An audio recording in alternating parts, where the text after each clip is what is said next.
Inilah momen ex-Menteri Pemuda dan Olahraga Dito Aryo Tejo tiba di gedung KPK, Jakarta Selatan, Jumat 23 Januari 2026.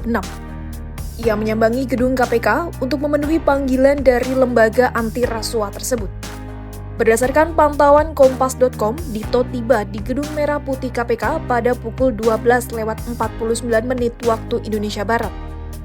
Ex-Menpora itu tampak mengenakan setelan jaket berwarna krem dan kaos hitam. Lantas, mengapa Dito dipanggil KPK?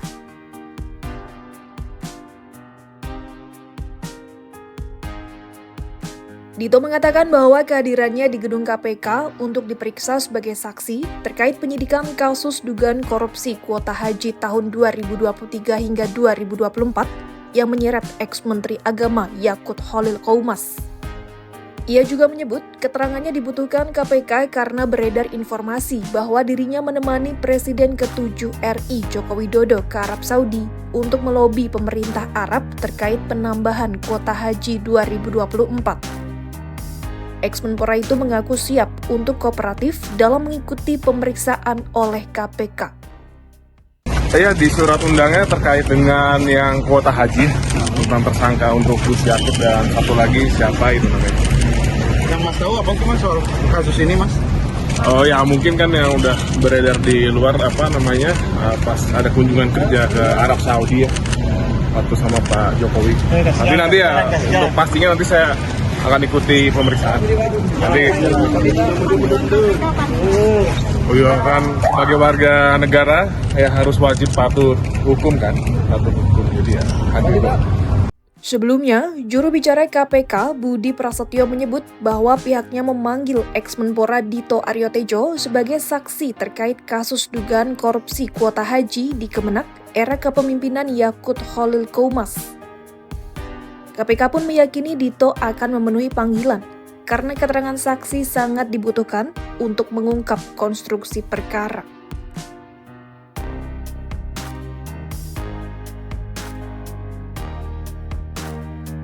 KPK sebelumnya menetapkan ex-Menteri Agama Yakut Khalil Qoumas dan mantan staf khususnya Ishfah Abidal Aziz alias Gus Alex sebagai tersangka kasus dugaan korupsi kuota haji 2024 pada Jumat 9 Januari 2026.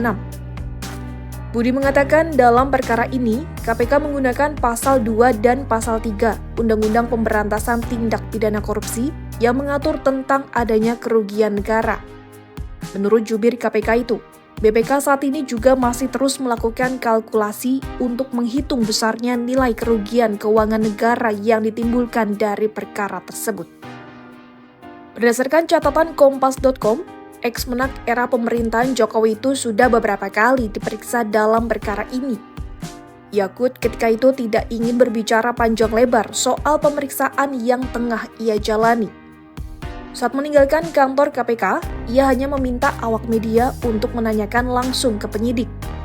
Yakut menegaskan bahwa ketika itu dirinya diperiksa dalam kapasitasnya sebagai saksi.